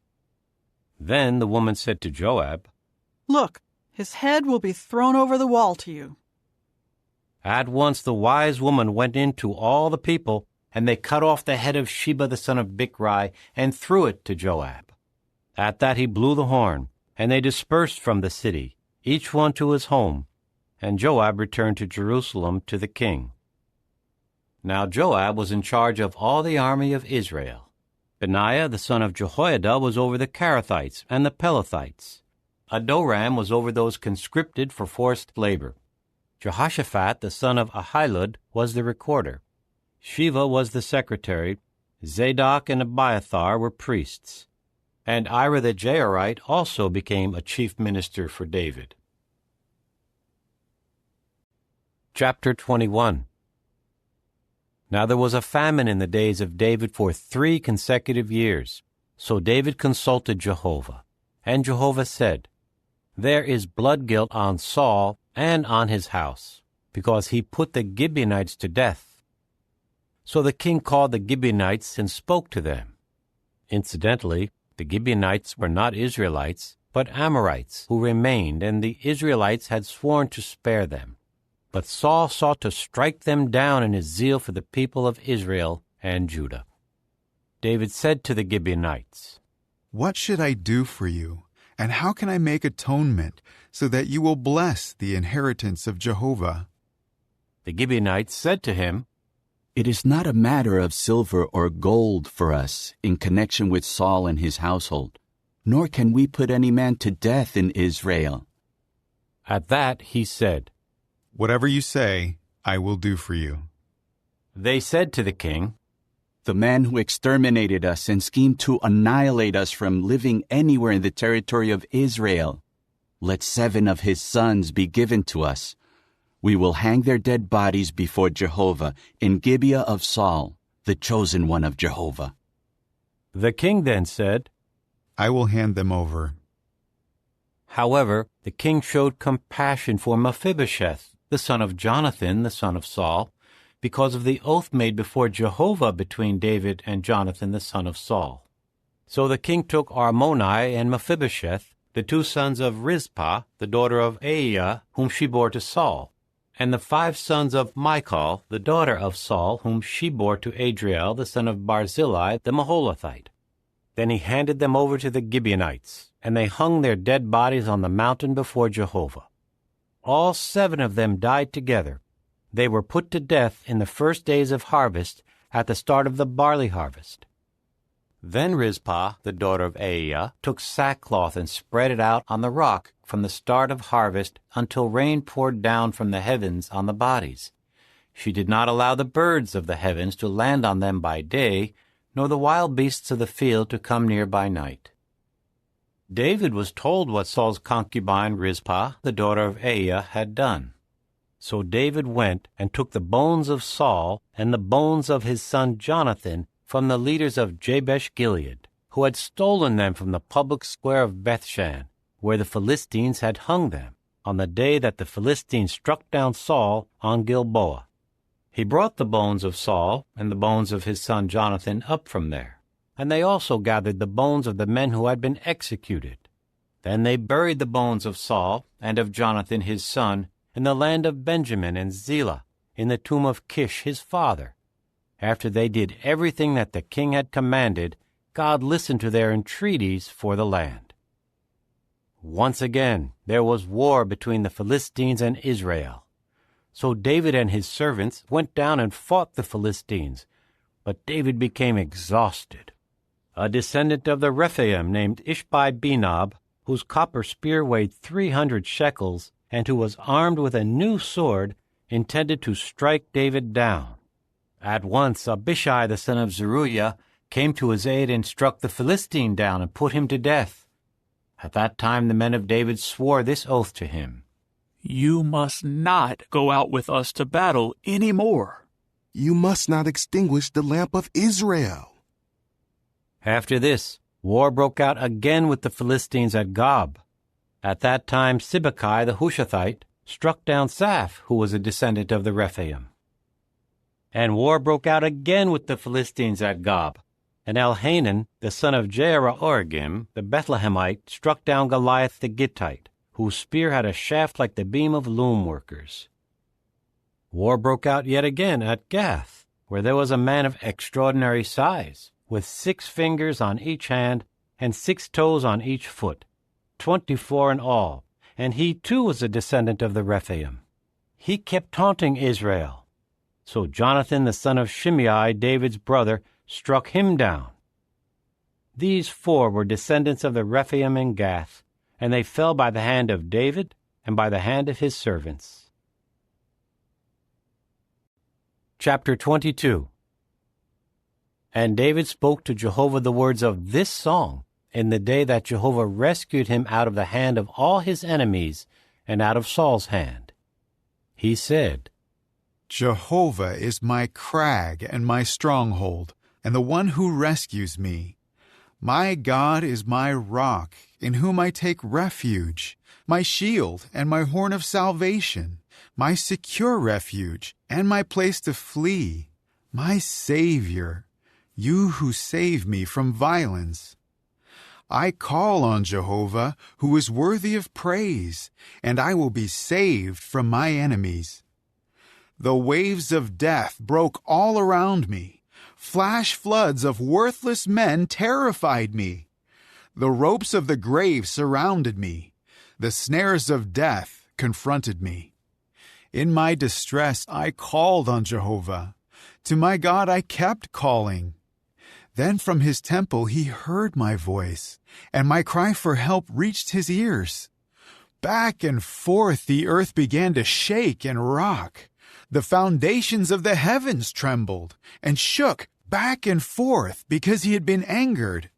Smoke ascended from his nostrils, and a consuming fire came from his mouth. Glowing coals blazed from him. He made the heavens bend as he descended, and thick gloom was beneath his feet. He rode on a cherub and came flying. He was visible on the wings of a spirit. Then he put darkness around him as a shelter, in dark waters and thick clouds. From the brightness before him, fiery coals blazed. Then Jehovah began to thunder from heaven. The Most High made his voice heard. He shot his arrows and scattered them, lightning, and he threw them into confusion. The bed of the sea became visible. The foundations of the land were exposed by the rebuke of Jehovah, by the blast of the breath from his nostrils. He reached down from on high. He took hold of me and pulled me from deep waters. He rescued me from my strong enemy, from those hating me who were stronger than I was. They confronted me on the day of my disaster, but Jehovah was my support. He brought me out into a place of safety. He rescued me because he was pleased with me. Jehovah rewards me according to my righteousness. He repays me according to the innocence of my hands. For I have kept the ways of Jehovah, and I have not wickedly abandoned my God. All his judgments are before me. I will not deviate from his statutes. I will remain blameless before him, and I will keep myself from error. May Jehovah repay me according to my righteousness, according to my innocence before him. With someone loyal, you act in loyalty. With the blameless mighty man, you deal blamelessly. With the pure, you show yourself pure. But with the crooked, you show yourself shrewd. For you save those who are humble, but your eyes are against the haughty, and you abase them. For you are my lamp, O Jehovah. It is Jehovah who lights up my darkness. With your help, I can charge against a marauder band. By God's power, I can scale a wall. The way of the true God is perfect. The saying of Jehovah is refined. He is a shield to all those taking refuge in him. For who is a God besides Jehovah? And who is a rock except our God? The true God is my strong fortress, and he will make my way perfect. He makes my feet like those of a deer. He makes me stand on high places. He trains my hands for warfare. My arms can bend a bow of copper. You give me your shield of salvation, and your humility makes me great. You widen the path for my footsteps. My feet will not slip. I will pursue my enemies and annihilate them. I will not return until they are wiped out, and I will wipe them out and crush them so that they will not rise up. They will fall under my feet. You will equip me with strength for the battle. You will make my foes collapse under me. You will make my enemies retreat from me. I will put an end to those who hate me. They cry for help, but there is no one to save them. They even cry to Jehovah, but he does not answer them. I will pound them as fine as the dust of the earth. I will pulverize and trample them like mud in the streets. You will rescue me from the fault-finding of my people. You will safeguard me to be the head of nations. A people whom I have not known will serve me. Foreigners will come cringing before me. What they hear about me will make them obey me. Foreigners will lose courage. They will come trembling from their strongholds. Jehovah is alive. Praised be my rock. Let the God of the rock of my salvation be exalted. The true God executes vengeance for me. He subdues the peoples under me. He rescues me from my enemies. You lift me high above those who attack me. You save me from the man of violence. That is why I will thank you, O Jehovah, among the nations, and to your name I will sing praises. He performs great acts of salvation for his king. He displays loyal love to his anointed one, to David and his offspring forever. Chapter 23. These are the last words of David. The word of David, the son of Jesse, and the word of the man who was raised on high, the anointed of the God of Jacob, the pleasant singer of the songs of Israel. The Spirit of Jehovah spoke through me. His word was on my tongue. The God of Israel spoke. To me the Rock of Israel said, when the one ruling over mankind is righteous, ruling in the fear of God, it is like the morning light when the sun shines, a morning without clouds. It is like the brightness after the rain, making grass sprout from the earth. Is not my house like that before God? For he has made an eternal covenant with me, arranged in every detail and secured. Because it means my complete salvation and all my delight, is that not why he makes it flourish? But worthless men are all thrown away like thorn bushes, for they cannot be taken with the hand. When a man touches them, he should be fully armed with iron and the shaft of a spear, and they should be completely burned up with fire in their place. These are the names of David's mighty warriors. Joshabashebeth, a Tekemonite, the head of the three. He brandished his spear over 800 slain at one time. Next to him, Eleazar, the son of Dodo, the son of Ahohi, was among the three mighty warriors with David when they taunted the Philistines. They had gathered there for the battle, and when the men of Israel retreated, he stood his ground and kept striking down the Philistines until his arm grew weary and his hand became stiff from gripping the sword.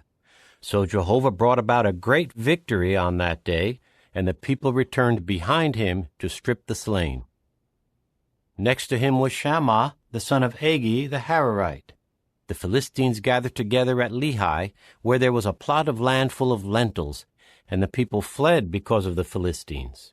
But he took his stand in the middle of the field and defended it, and kept striking down the Philistines, so that Jehovah brought about a great victory. 3 of the 30 headmen went down during the harvest to David at the cave of Adullam, and a company of the Philistines was camped in the valley of Rephaim. David was then in the stronghold, and an outpost of the Philistines was in Bethlehem. Then David expressed his longing. If only I could have a drink of the water from the cistern by the gate of Bethlehem. At that, the 3 mighty warriors forced their way into the camp of the Philistines and drew water from the cistern by the gate of Bethlehem and brought it to David. But he refused to drink it and poured it out to Jehovah. He said, It is unthinkable on my part, O Jehovah, that I should do this. Should I drink the blood of the men going at the risk of their lives? So he refused to drink it. These are the things that his 3 mighty warriors did. Abishai, the brother of Joab, the son of Zeruiah, was the head of another 3. He brandished his spear over 300 slain, and he had a reputation like the 3. Although he was the most distinguished of the other three and he was their chief, he did not attain to the rank of the first three. Benaiah the son of Jehoiada was a courageous man who performed many exploits in Kabzeel. He struck down the 2 sons of Ariel of Moab, and he descended into a water pit on a snowy day and killed a lion. He also struck down an Egyptian man of extraordinary size. Though the Egyptian had a spear in his hand, he went against him with a rod and snatched the spear away from the Egyptian's hand and killed him with his own spear. These things Benaiah the son of Jehoiada did, and he had a reputation like that of the 3 mighty warriors. Although he was distinguished even more than the 30, he did not attain to the rank of the 3. However, David appointed him over his own bodyguard. Asahel the brother of Joab was among the 30. Elhanan the son of Dodo of Bethlehem, Shammah the Harodite, Elika the Harodite, Helez the Paltite, Ira the son of Ikesh the Tekoite, Abiezer the Anathothite, Mebunai the Hushathite, Zalmon the Ahohite, Meharai the Netophathite, Heleb the son of Baanah the Netophathite, Ittai the son of Ribai of Gibeah of the Benjaminites, Benaiah a Pirathonite, Hiddai of the Wadis of Gaash, Abi-Albin the Arbathite, Asmaveth the Barhumite, Eliabah the Shaalbanite, the sons of Jashan, Jonathan, Shammah the Hararite, Ahiam the son of Sherar the Hararite, Eliphalet the son of Ahasbai the son of the Maacathite, Eliam the son of Ahithophel the Gilonite, Hezro the Carmelite, Paarai the Arbite, Igal the son of Nathan of Zobah, Bani the Gadite, Zelek the Ammonite, Naharai the Beerothite, the armor-bearer of Joab the son of Zeruiah, Ira the Ithrite, Gareb the Ithrite, and Uriah the Hittite, 37 in all. Chapter 24. The anger of Jehovah again blazed against Israel when one incited David against them, saying, "Go, take account of Israel and Judah." So the king said to Joab, the chief of the army who was with him, "Please go through all the tribes of Israel, from Dan to Beersheba, and register the people, so that I may know the number of the people." But Joab said to the king, "May Jehovah your God multiply the people 100 times, and may the eyes of my lord the king see it. But why does my lord the king want to do such a thing?" But the king's word prevailed over Joab and the chiefs of the army. So Joab and the chiefs of the army went out from before the king to register the people of Israel. They crossed the Jordan and camped at Aroer, to the right of the city in the middle of the valley, and they went toward the Gadites and on to Jazer. After that they went on to Gilead and the land of Tatim-Hadshai, and continued to Dan-Jahan, and went around to Sidon. Then they went to the fortress of Tyre, and all the cities of the Hivites and of the Canaanites. And finally they ended up in the Negeb of Judah, at Beersheba. Thus they went through all the land, and came to Jerusalem, at the end of 9 months and 20 days. Joab now gave to the king the number of the people who were registered. Israel amounted to 800,000 warriors armed with swords, and the men of Judah were 500,000. But David's heart was struck with remorse after he had numbered the people. David then said to Jehovah, "I have sinned greatly by doing this. And now, Jehovah, please forgive your servant's error, for I have acted very foolishly." When David got up in the morning, Jehovah's word came to Gad the prophet, David's visionary, saying, "Go and say to David, 'This is what Jehovah says. I am giving you 3 options. Choose the one that I should bring on you.'" So Gad came in to David and told him, "Should 7 years of famine come on your land? Or should you flee for 3 months from your adversaries while they pursue you? Or should there be 3 days of pestilence in your land?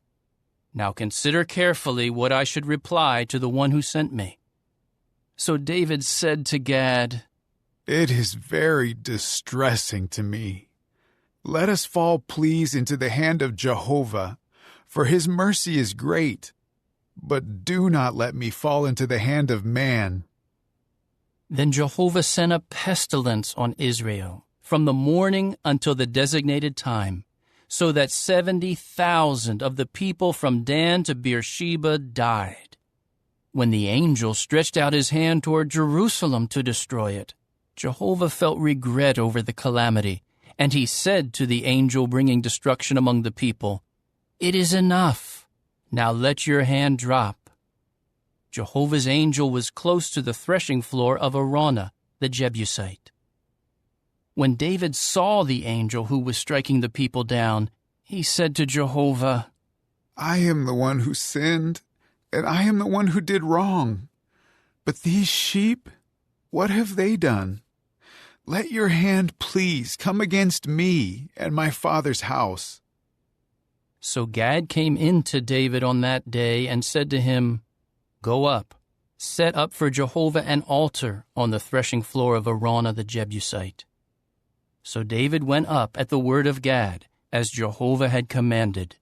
When Araunah looked down and saw the king and his servants coming toward him, Araunah immediately went out and bowed down to the king with his face to the ground. Araunah asked, "Why has my lord the king come to his servant?" David replied, To buy from you the threshing floor, in order to build an altar to Jehovah, so that the scourge against the people may be halted. But Araunah said to David, "Let my lord the king take it and offer up what seems good to him. Here are cattle for the burnt offering, and the threshing sledge, and the equipment of the cattle for the wood. All of this, O king, Araunah gives to the king." Then Araunah said to the king, "May Jehovah your God show you favor." However, the king said to Araunah, No, I must buy it from you for a price. I will not offer up to Jehovah my God burnt sacrifices that cost me nothing. So David bought the threshing floor and the cattle for 50 silver shekels. And David built an altar there to Jehovah, and offered up burnt sacrifices and communion sacrifices. Jehovah then responded to the entreaty for the land, and the scourge against Israel was halted.